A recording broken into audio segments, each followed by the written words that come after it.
Today we're asking an important question. Are you living your life and your relationship in the red zone? The red zone is what Dr. Libby Weaver, bestselling author and nutritional biochemist, calls the state of being stuck in constant fight or flight. It's when stress hormones run the show. Your nervous system is always on and your body is surviving, not thriving.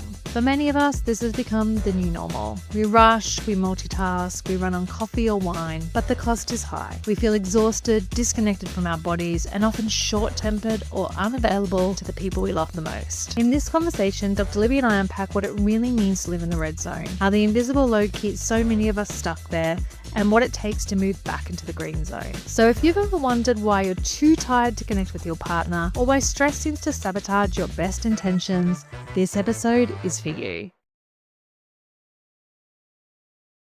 Dr. Libby, you often talk about people living in the red zone. Can you explain what you mean by that?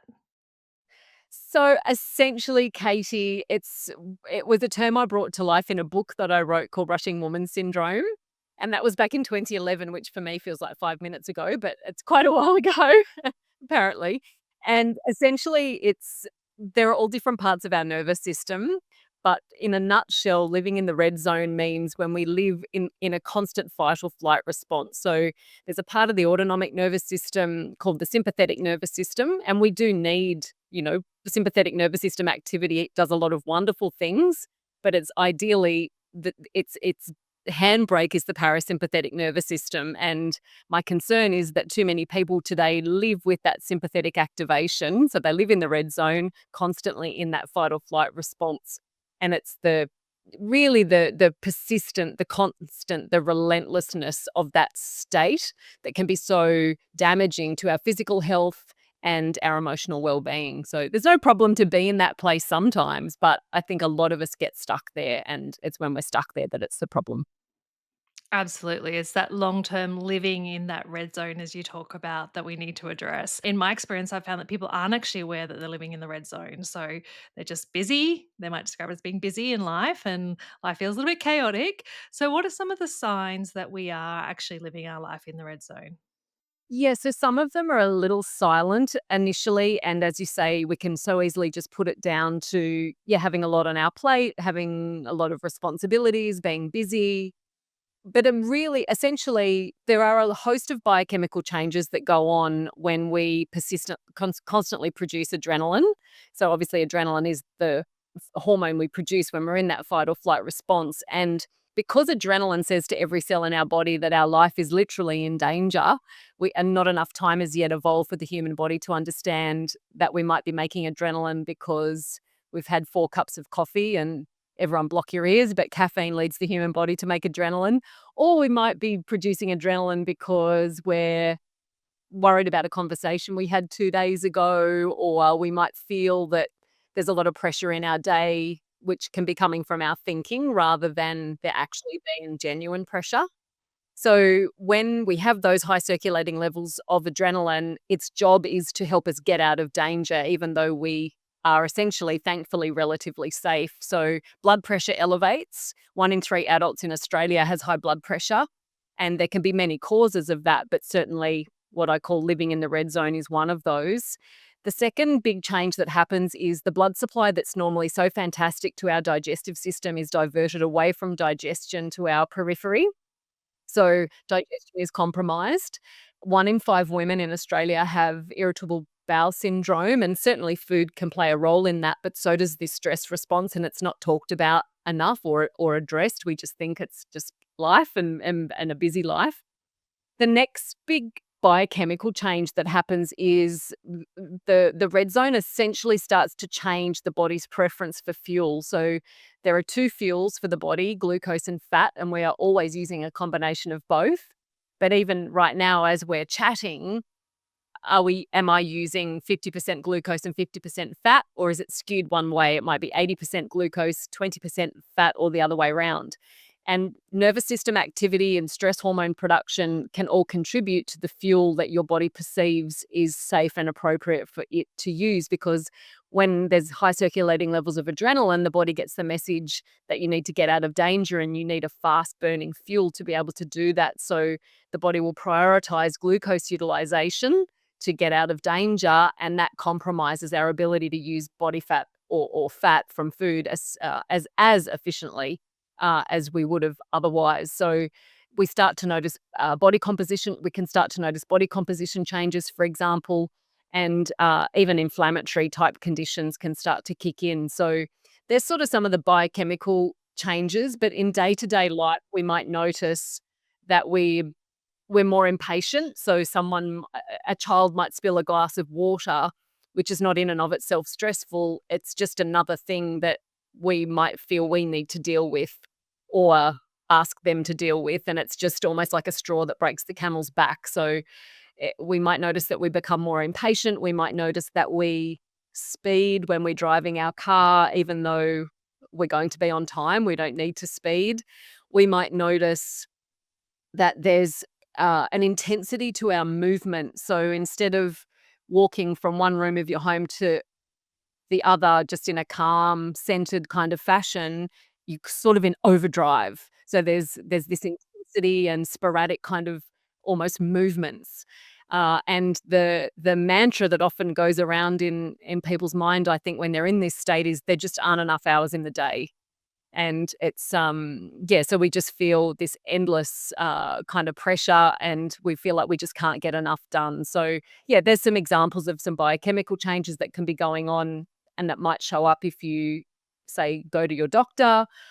But there's also those everyday signs that you might be living in this red zone. Oh, sorry, and sleep. Sleep is another big thing that's obviously compromised because adrenaline says your life's in danger, and therefore it doesn't want you to sleep deeply or restoratively if it thinks that there is any kind of danger in your environment. So adrenaline keeps us ever so slightly awake, thinking that that's a good thing. So sleep can be compromised too. There's so much going on there, isn't there, from a physiological perspective that you unpacked. And I think even those things on the surface that we need to become attuned to, like I think that we can overly normalize, I think, some of those states of being. So when we talk about that feeling of overwhelm, or, I know for a lot of couples I work with that may be juggling like a business, parenting, the relationship, there is that sense of, as you said, like there's never enough time in the day, very quick to feel overwhelmed. Or the other thing I tend to see is this kind of just onness. So, particularly if someone has a very big career, or maybe they're running their own business, for example, or even with parents, that there's this sense of I can't switch off. So I'm just in this on sort of state that I heard you describing a little bit there. Very much. And it's because obviously there are only 24 hours in a day, unless we're very clear on our values and our priorities, it can feel very crowded and very, very overwhelming. Whereas I think, an exercise in exploring what we value. And when I say values, I don't mean ethical preferences like kindness or generosity. I mean, what does our life actually demonstrate we value? What do we think about? What do we spend money on without thinking about it? What do we care about? What matters to us? What will we not sacrifice when someone asks us to maybe do something else? So noticing what we value, I think, can be so incredibly helpful to um, being able to filter through what you could argue are, extraordinary opportunities that we are very privileged to get each day, and whether it's a lot of women will have described to me over the years the juggling that they feel they have to do between work, meeting their children's needs, ensuring that they're safe and fed, and also their relationships, and add to that it might be caring for aging parents. And even as I say that, Katie, I think it reminds me of something that I use each day in my own life. It's very easy when we feel that we have a lot on our plate. I think it's so easy to think, oh, I have to do this and I have to do that. And I like to reframe it. I try to catch myself if I'm heading into the I have tos, and remember that I think we get to do this stuff while we get our turn on earth almost. And that I know for me, that gets me out of that intensity that I might have put myself into with my thinking, oh, I have to do this and then this and then this. And it's, oh, what do you mean? I get to. And I remember a girlfriend saying to me, her children had this tendency to always miss the school bus, and she always found she was running late packing lunches in the morning, and it was this thing, right, for her and their family. It was this, big deal, and she always blamed the running late on the packing of the lunches. And she rang me one day in tears, and I was, "What's wrong? What's wrong?" And she said, "You know how I have this thing about lunches and I complain about it and I complain that they miss the bus and then I have to drive them and blah." She said, "I've just realized my eldest is going to uni next year. He won't be here. I'm only going to be packing 2 lunches." And she was devastated, and it shifted her whole relationship with that experience, because she's like, "I get to pack his lunch because he's still here and here with me." And it was a moment, and, yeah, it had a big impact on me as well, that thinking. Mm. I love that mindset shift. And I think you're right. Like, it is so hard when you're in it to get that perspective. And sometimes I find, like, for recommending to people to just actually take some time to step away so they can get out of that red zone, they can regulate a little bit. And then they might be in a place to start thinking about their values and prioritizing. Because I think it's really hard when you're stuck in that overwhelm and when you feel like you have no time. And, and that's not minimizing at all people's experience, because the reality is people are super busy in our society, that sometimes we do need to step away in order to be able to even step into that mindset at all, which can be very challenging. I know you talk a lot about this in one of your books, which is rushing women's syndrome. Can you describe for us what that is in modern day life? Yes, so, firstly, it's important people know it's not a medical condition. It was just the name I gave to my book, but I used it to describe a cluster of symptoms that I was seeing when I was working with patients. So there was I noticed a really significant shift in women's behavior, and I say women because that was the vast majority of my patients, were women.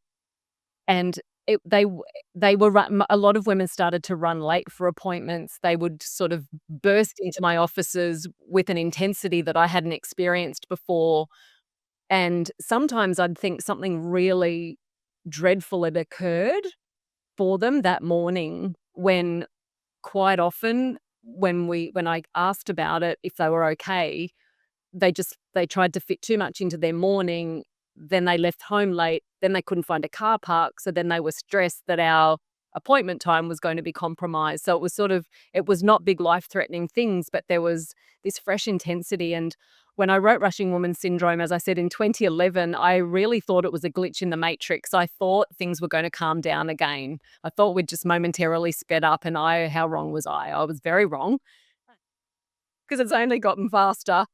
And what I was noticing is that women who were experiencing what I called rushing woman syndrome, they didn't have any diseases, which is terrific, but nor did they feel like they were thriving. So they were usually very tired, but often tired but wired is how they would describe how they felt. Their periods were often very, very challenging, if they were like a lot of heavy bleeding, or they were skipping periods, because the persistent production of stress hormones can disrupt ovulation. And then obviously there's all sorts of consequences to that, because our sex hormones don't just play a role in reproduction, they play a lot of roles biologically in how we feel and function, which we can unpack if we want to go there. But so often reproductive system symptoms, they were quite common. Digestive system symptoms, so those irritable bowel type symptoms, they were also very common. Lousy sleep. Sometimes there was compromise in thyroid hormone production, which sometimes that was iron deficiency, but sometimes it was just that overstimulation, the hypothalamus in the brain assessing if the person was safe or not. And because there was this constant high circulating levels of adrenaline, the hypothalamus would then say to the pituitary, "We're not safe." So then the pituitary says to the thyroid, to the ovaries, to the adrenals, "We're not safe, respond accordingly." So they're the instructions through a cascade of information coming from the brain. And so the thyroid had received the message for so long that life was in danger. So everything in the endocrine system eventually is compromised. So there was this cluster of symptoms, none of which was a disease, but the women just did not feel terrific at all with all the symptoms we've just touched on. So I would then start to I always wanted to get to the root cause of something. So I look at things through three lenses: nutrition, biochemistry, and emotions, or you could say mindset. And so I would always start with nutrition because no amount of anything, no amount of cold plunges is going to sort out iron deficiency if you're iron deficient, So we would start with the basics and sort of making improvements to nutrition that improves blood work. And then I was someone who I didn't love the idea of just saying that stress was just how life was now.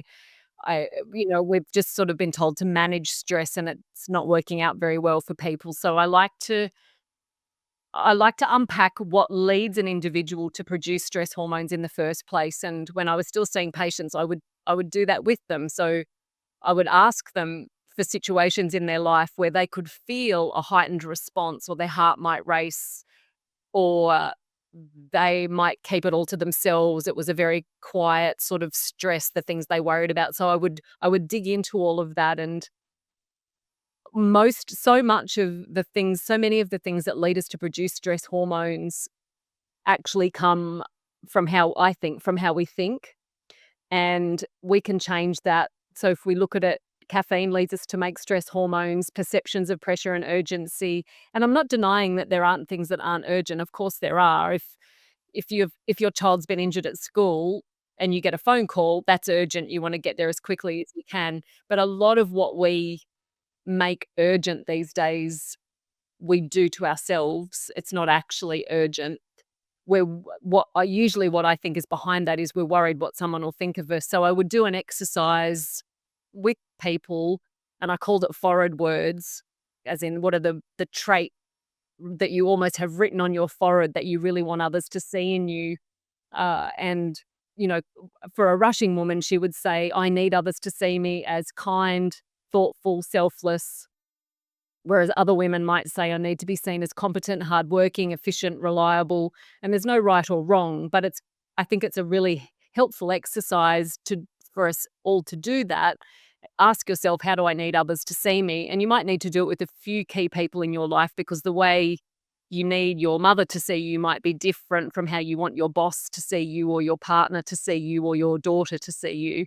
So it's good to sort of be clear on the traits in you that are very important, that others see in you. And the next time you're stressed, pause and consider, am I perceiving that someone I care about is seeing me in a way that's the opposite to one of my forward words? Because most of the time, the answer will be yes. And the reason I find that that's helpful is, instead of just labeling, "Oh, I'm so stressed," or not even calling it that and just continuing to live with that intensity and all of its consequences, you can actually think, "Oh, I'm calling it stress, but I'm actually worried that my boss thinks I'm inefficient or unreliable or not a team player, or that I don't value my job." So we respond to that. If that's what it is, we're going to deal with that very differently than if we just sit in our own mind going, "I'm so stressed, I'm so stressed." It might mean we laugh at ourselves. It might mean that we ask our boss for 2 minutes of their time to say, "Hey, it's really important to me. I value my job. I work as hard as I can." But and so you express yourself. And if we do that, it means that we can just operate in our usual hardworking, efficient, caring, respectful way. We don't have to run ourselves ragged trying to prove to that person that we are that, because we are already that. So there's lots of layers, I guess, to what I call rushing woman syndrome, but they're sort of the touch points: nutrition, biochemistry, and that mindset.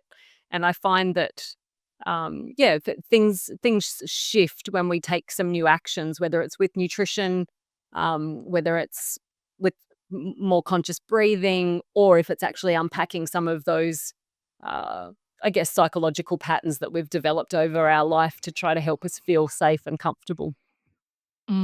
Absolutely. I love that you address that idea of stress is normal, because I think that that is a huge issue that's not talked about enough, is that we have normalized stress in our society. And part of that is really helpful in terms of like not feeling alone and sort of, maybe you speak to a colleague if it's a work context, or you speak to another parent or someone else about relationships and they're sort of like, yeah, I'm going through the same thing. And of course that helps and that feels good and we feel less alone. But I think you're right that we have kind of accepted it as a society. And I know for myself personally, having spent a few years in Bali and coming back, I'm very aware of that because it's a very different way of living in that culture. That coming Mm, back and just really noticing how normal it is for everyone to be too busy to do anything that they actually want to do or that will help take care of themselves, which again, it's not minimizing their reality, because the reality is they do have a lot on their plate and it'd be difficult to see a different way of doing things when you are in that place. But at the same time, I think we have just normalized this idea of like you just need to push through. And, maybe in 5 years when the kids are at school, or maybe in 7 years when they're in high school, we can take a holiday, or, maybe in 2 years when work settles down, or when I have the business up and running. So there is this acceptance, I think, that we don't talk about enough around just living in this heightened state of stress. And as you said earlier, it's so important to realize the damage that that does to us, not just emotionally, but physically, and really in all aspects of our lives. mm. Yes, Katie, so beautifully said. And rather than just tolerating it and thinking, oh, it's just how life is now, be curious. I think our stress can be a really beautiful teacher as well. So, but I wrote a book in 2019 called The Invisible Load. And prior to that, I ran focus groups with women of different ages. And the youngest group were aged 18 to 25. And when I asked them for their top stresses, by far and away, it was body image and social media. And when I share that with older audiences, they don't understand how social media can be a stress because I think there's more awareness around that now. Remember, this was 2019, but for older audiences, they would think, how could you label, that they using social media to catch up with their friends who live on the other side of the world? Or I watch wombat videos. I think wombats are hilarious. So it's like entertainment. So it's not stressful. Whereas for, and I'm generalizing, but for a lot of younger people, it's a mechanism through which they seek approval, essentially. Whereas for the women aged between 35 and 55, a very common stress was running late. But running late doesn't stress everyone out. And when we think about running late, the stressful part is, well, it might be you're going to a conference and you don't want to miss the first speaker. So it might be a bit of FOMO that's leading you to be stressed about running late in that situation. But quite often, if we're stressed about running late, it's usually because we're worried what the person who's going to be on the receiving end of our running late will think of us. And again, I find that very helpful because it means we respond very differently to that scenario when we get to the work. Let's say we're late for a work meeting. It means we have a chat with our boss or our colleague rather than just running ourselves ragged all day trying to kind of make up for the perception that we're lazy or incompetent or inefficient. So I think and so if we pause in our stress, or if we can't pause when we're in it, at least at the end of a day, we could spend just a few minutes reflecting to think, wow, I got so worked up when X, Y, and Z was happening. And instead of judging yourself for that, be curious and think, I wonder what led me to have such a heightened response to this situation. Was that really warranted? And it might be, well, yes, my my dad had a fall and I needed to get there quickly. So yes, it was warranted, but I was stuck in traffic. Well, no, it wasn't really warranted, the response I had. So what is that really about? Oh, I can see that I was worried what someone was going to think of me. So our stress can be this really beautiful teacher to us, if I think if we allow it to be. And we kind of need to reframe it, I think, as an opportunity. Or yeah, it's a pretty downward spiral for our physical and emotional health when we get stuck in it and you feel like there's no purpose to it. It's a signal, isn't it? That's the whole point of why we have that nervous system response, is to signal to us that there's something that we need to shift, or something that we need to take action on in that moment. I want to ask you a little bit about men, because we've talked about women. Is there a male version of rushing men syndrome? How does that same sort of experience of being in the red zone present for men? So it absolutely and most definitely can occur. I think it's and I'm generalizing again, I think that they're wired differently. So, again, in the Invisible Load, I wrote a piece that I called The Rememberer. And so in each relationship, whether it's heterosexual or homosexual, there's the person who is the rememberer. They know where they're going on a holiday, they've packed the passports, they've scheduled everything, and the other person almost just shows up. So there'll be one person in a relationship is that rushing person, whether it's the male or the female, and then there's the person who is usually the opposite of that. But they all have a different, I think that they worry about different things, or maybe they don't. Maybe they're just fully chilled. But we're often drawn to each other because we sort of need probably to learn from each other, I think.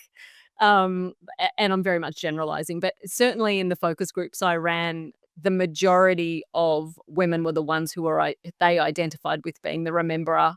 Very few men identified with being the rememberer. They might be at work. A man might need to step into that kind of responsible mode of directing everything, having to remember everything at work. Whereas women do it at work and in the home and related to children sort of more often. And but as far as men go, if we just look at the biochemistry of it, to produce our sex hormones, there's a cascade of biochemistry that goes on. So the beginning of the construction of testosterone and also estrogen and progesterone and cortisol in the body begins with cholesterol.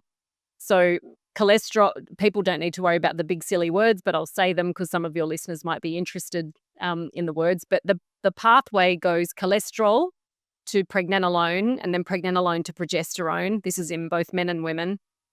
And then there's a fork in the road. So progesterone is then either held as progesterone, or it will be converted into estrogen, or it will be converted into testosterone, or it'll be converted into cortisol. So when the body's getting the message that there's a lot of stress, so we're doing the rushing thing, whether we're male or female, or we're worrying about our bank balance, or we're worrying about caring for our aging parents, or we're worrying about what's going on in the world, or what's happening with one of our children at school, whatever it is, the body will usually upregulate cortisol production. And so that cascade comes down from cholesterol and it will prioritize cortisol production, which for a man will often mean that testosterone production is compromised. Now, if he does that for 5 minutes or even 5 days, he won't have he might just feel a bit off momentarily, but the trouble can come, or the challenges can come, if he starts to live like that, because when you upregulate cortisol and downregulate testosterone production, obviously there'll be consequences to that. So cortisol can drive, but one of the good things it does is it's a powerful anti-inflammatory, but when we produce it consistently in excess, it can start to change aspects of our metabolic health. So it can start to change body composition, it can decrease muscle mass and start to elevate body fat, which is a whole story. I won't go into the detail around that, but that's part of what it can do. It can start to dysregulate our ability to regulate our own blood glucose. So it can predispose us to insulin resistance, which has its own health consequences. It can start to compromise a robust immune function, but it's the body composition changes that usually a man will notice first. And then, so that's with the elevation of cortisol, and then with the loss of, or the decrease, the downregulation of testosterone, there's a loss in muscle mass. There can be a loss of libido, a loss of motivation, a loss of strength, a loss of almost purpose, some men will describe, because their testosterone helps them with motivation and purpose, which is very important for their happiness. And I think in my experience, that's what I've witnessed with feedback from patients. So if they were to go and get help for that, they'll show up and a man would show up and describe his symptoms, and the solution right now in conventional medicine is to prescribe an antidepressant for that set of symptoms, which won't actually address what's gone awry, which is the persistent, endless, constant production of stress hormones that's compromising testosterone. So that's, I guess, on a physical level and biochemical level, how it can often show up for men. And it can be very challenging because a man in that state usually doesn't like himself very much. And that then can have a big ripple effect to his work, to his friendship circles, and to his intimate relationships, because it's almost just exhausting to think about getting off the couch and helping. That they might not, a person in that state may not notice things that where help around the house is needed, for example. And obviously there can be a million different reasons for that, but certainly this is one of them. And then frustrations start to arise. And a classic line I've had a lot of women say to me when this is sort of the dynamic in the household is, if I don't do it, it won't get done.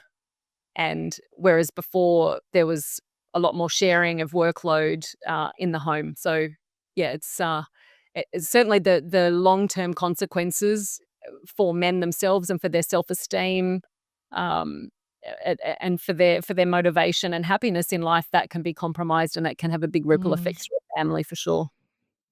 I think it's so important to highlight and understand how that experience is different between males and females. And obviously, we're generalizing in the sense that people will experience clusters of symptoms in different ways and it will present differently. But I've noticed similar patterns in my work. And, generally we tend to see, particularly older men. So we're talking about men, not, extremely old, but in their 30s and 40s, or 50s, that they start to present through pathways of presenting to their GP and maybe coming in with cholesterol issues, or, as you said, describing just that lack of energy, not even initially seeing it as something to do with the stress that they're experiencing, but seeing it very much as a physiological problem that they want the doctor to address with medicine. And, we're very fortunate down here in the peninsula.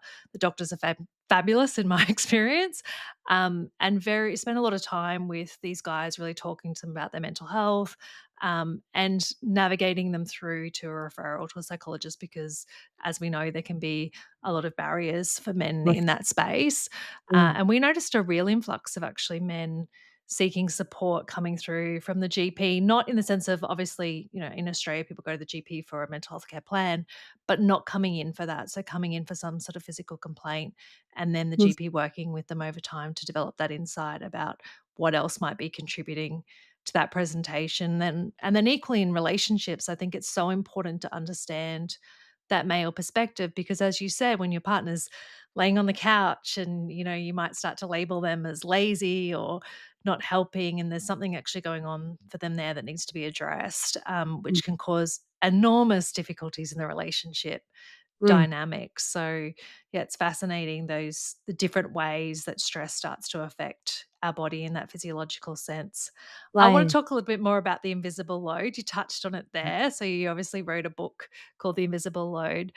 Can you describe that, emotional and mental weight that many women carry and how that connects to our nervous system responses? Yeah, so the invisible load is really the weight that we carry that no one sees. So it might be that we have a mental list of, I sort of describe it almost like a triage nurse. So, in an emergency department at a hospital, you need, if breathing is affected, that's where that nurse is going to focus first, versus someone who has a broken arm. They're going to deal with the person who has a life-threatening thing first. And I feel that as women, our invisible load is filled with everything from, there's a rug that has a tear in it and someone's going to trip on that, I need to change the rug or fix the rug, right down to, we're all, we need a holiday, I need to plan the holiday. But then suddenly, yeah, you get a phone call from school that your child's had an accident, and now sure enough, you're off to the hospital. So it's like I feel like our invisible load is all of that happens internally that no one else sees. It's only known to us. So then if we were to say, I'm going away for a girls' weekend, and our partner might say, okay, so what do I need to do? And you literally just want to do the emoji with the face palm. Like, I'm not going to be able to tell you what I do. Just, I don't know, just make it happen kind of thing. Cause you couldn't write it down, because if you wrote it, you'd be there for a week if you tried to write it all down to make sure it all keeps functioning. So it's essentially that, the not just the physical or not just what we would call our responsibilities for other people's sort of health and safety, and that they have food and clothing and shelter that we might need to, that might be part of that, but it's also the emotional load that we carry, and that might stem from, it's not my area of expertise, that this is only coming from things that I've read and the way I understand, I guess, our brains work, but the emotional patterns might come, from patterning that we developed over time when we were very young, and we're still running that now. So, it's the load that you carry that no one sees, and therefore, quite often, it goes unnoticed or unappreciated, and I think eventually that can also take its toll on in this case, we're talking about women, so with an invisible load. So, that's essentially what's going on, and I think, again, when we're in that and we feel our invisible load is enormous, I want to qualify what I'm about to say, because I want to keep talking about stress. But I think it's very important right now to acknowledge that there's very real and genuine stress going on in the world. There is also very real and genuine stress going on in some people's lives. But there is also a huge amount of stress we create for ourselves because of how we think. And that's the part we can change. So for the next 2 minutes while I talk about stress, please know I'm talking about that third category that comes from thinking, not the genuine stuff. I also think too that right now there's a tendency in our culture to think that our stress comes from everything outside of us. So we think that it's because of that person or that situation or the family that lives in that house down the road. And what we've lost sight of is that it's actually our response to that person or that situation. And it's hard to see that when we're in it again. But it's in the invisible load, I talked about to open people's minds to that it's the response, not the stimulus, that causes that drives, that determines whether something is stressful or not. I use the example of a pile of dirty dishes sitting in the kitchen. And so sometimes you might walk through the kitchen and see the dishes and you think, oh, there they are again. My old familiar friends are back again. And you just hope that an angel will float down and deal with it. But then other times you'll see that pile of dirty dishes and you think, oh my goodness, my entire life is falling apart. I just can't live like this anymore. It's sort of a moment where you want to scream or cry or disappear or go to a hotel for 4 days and not have to look after anybody else. But it's not the dishes, it's our response to the dishes that could change from day to day. So I use that as almost a little example to help to begin to encourage people to consider that it's not the thing that's stressful, it's our response to the thing. And another example I would give, when I speak to a live audience, I'll say an example I'll give is a common stress over the last couple of years as people have started to work from home regularly. When I would say to someone, give me an example of something that stressed you out, a common thing I heard was a colleague phoned and said, where's that work? I needed it yesterday. And so I give that example and then I ask the audience, put your hand up if that would stress you out. And in every audience, about 2/3 of the room put their hand up. And then a third when I say who wouldn't be stressed out by that, and about a third of the room put their hand up. And I say, this is how we know it's not real. That's how you know it's coming from your thinking. Whereas when you're in it, it feels very real. But if it's not real and it's coming from your thinking, let's explore what's really there. Because when a colleague rings and says, where's that work? I needed it yesterday, that is actually not in and of itself stressful. What makes it stressful is the judgment we pass on ourselves for who we are, having not already done the work. And we're essentially worried that our colleague thinks less of us. So we're essentially fearful that that person is disapproving of us, that that person sees us in some kind of unfavorable light, which kind of harks back to the forward word concept we talked about earlier. So when because if you for someone who doesn't stress out about that, they'll just say to their colleague, "Oh, I haven't done it yet. I've got a lot on my plate. I'm sorry I'm holding you up. I'll get to it as soon as I can."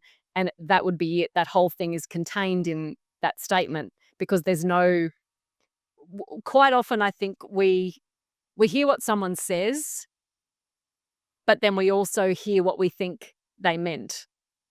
So but we're often unaware that we've done that to ourselves. So for the people who don't find the request for work from the colleague stressful, there's no story there about their colleague being disapproving of them. It just is what it is. Whereas if for someone who finds that stressful, they've told themselves that their colleague must think less of them and they're essentially worried about that in some way. So again, that's where I find our stress can be a great teacher. But those examples I'm giving, they all add to the invisible load, but we don't even know we're doing that to ourselves because let's say you have a day where you've run late for a meeting, you have a day where a colleague rang and said, "Where's that work? I needed it yesterday," and on it goes. You'll probably say at the end of a day like that, it was really stressful when we did it to ourselves through our thinking. Not everyone would label that as stress. So that's what I feel right now in where we're at as humans. I feel we're massively being prompted to look at our stress with fresh eyes, to understand, well, yeah, we're being prompted to think, well, what leads me as an individual to produce stress hormones? What's the genuine stress and what's the stress that's coming from my thinking? And I'm not saying that's easy. It's not, but it's very, very rewarding. And life is way less stressful if we do start to unpack some of that. And yeah, it's the outcome is very worth it. Absolutely. That is it's so important. And I think, when we can fully grasp that concept and when we can start to take action, it's incredibly empowering. And it can be confronting initially because I think people's initial response to that idea can often be things like, well, it's not my fault. They're doing this thing or this is happening to me. But when we can start to really grasp that idea of perspective and that idea that we experience something completely differently to someone else. And that's why, one person in one situation may be stressed over that situation Mm, and another person may not be. And, important to highlight in that even if it is our perception or not, we are still having the same stress response. So we're still having that same physiologically stress response, even if it's a life threatening kind of stress or a perceived stress, which is why it's so important to change because the outcome to ourselves and those around us mm, is, can have devastating impacts on things like our health, our relationships, etc., and our overall well-being. But I mm, think when we can understand that idea of perspective and see that, okay, I'm experiencing this differently to someone else. Why is that the case? And we start to unpack that and we start to see things like, hey, this is because generally I'm carrying a lot at the moment. Maybe I need to um, you know, uh, prioritize, or maybe I do need to hand some things over. Maybe I need to get some help here. Or maybe it is about some of the ways of coping that I've carried through from childhood that aren't particularly helpful for me. Or maybe it's that I've got a bit of a negative filter at the moment and that's something I can work on. But I think it is hard, as you said, to initially kind of step back and see that there are things that are happening in that context that aren't about what is happening to us. There are things in that context that we can control. But when we do that, it's incredibly empowering because we can see that we can start to reduce our stress. We can start to live life differently. And as you said, it's so important for our health and well-being that we do that because living in that chronic stress state and just accepting that as the normal is doing devastating things to our health, our well-being, our relationships, and our life in general. mm. It's very true. And I think, obviously having almost saying we get frustrated with our body, we get frustrated that we can't sleep. And instead of being frustrated or sad about those things, I encourage people to see it as feedback. And they're prompts. They're just little nudges, asking us to make some fresh choices. And again, that just can feel when you've got so much on your plate, thinking, "Oh, I've got to what do you mean I've got to change things now as well?" That can feel really overwhelming. But the body, I think, is this magnificent teacher. It's not trying to betray us. It's not trying to upset us or make us sad or mad. It's communicating to us, and it's just trying to steer us in a new direction or prompt us to make new choices in any area, the way we eat or drink, move, exercise, or think, or breathe, or believe or perceive. They're just little nudges, and so making some of those, or recognizing that the body is this great vehicle of communication, just asking us to review a few things, I think can head us off in a fresh direction without major overhaul necessarily. So I wrote a book recently, Katie, about iron deficiency called Fix Iron First, the one thing that changes everything. And the thing that I love the most when someone's iron, if they've been deficient and their iron is restored, the thing I love the most that comes from the feedback I get from women is that they feel like they've got their resilience back. And that helps us to, I guess, have more internal energy and more energy to enjoy life. But there's more fire on the inside for us to think, okay, yeah, I've got a lot on my plate. Some of it's genuine, some of it's coming from my perceptions, but I now have more internal fire, more internal energy to be able to make a change with, I'm going to cook a few more home cooked meals rather than rely on takeaway. Or I've got more fire in my belly to start a project that I know in my heart I need to do, and it's going to bring me alive. I know putting my time and energy into that project, a voluntary project, something you want to create, even though you think, oh, I've still got lots on my plate, but there's more of that there. So that's what I love. Our body can be our best friend if we allow it to be. That's so important. And I think you're right. We can get overwhelmed, not just in terms of, what's in our life, but I think also going back to the idea of social media. And I think when people start to think about, oh, I need to do something to change my life, then they get caught in, I need to be doing infrared. I need to be getting to the sauna. I need to be going to the gym. I need to be walking. I need to eat these foods. I need to take these vitamins. And it can become completely overwhelming. Instead, as you said, finding maybe the one thing that is quite fundamental to you. And the example you gave was iron. But for another person, it might be just as simple as starting with hydrating, Yeah. just starting with drinking more water, or starting with just a bit of movement, just choosing one thing. And as you said, then those flow on effects can be enormous. So I think we can get totally overwhelmed with all the wellness advice out there. So if you feel that way, I think, as you said, it's really important to come back to your own situation. So maybe going to see someone, get that advice of, Mm. is there a deficiency? Is there something? What's the best starting point Mm. for you? This conversation was so interesting, and there was simply too much to unpack in one episode. So we kept the conversation going. Look out for part 2 coming next week. Subscribe for more conversations filled with new insights, inspiration, and practical tools to create a life you love.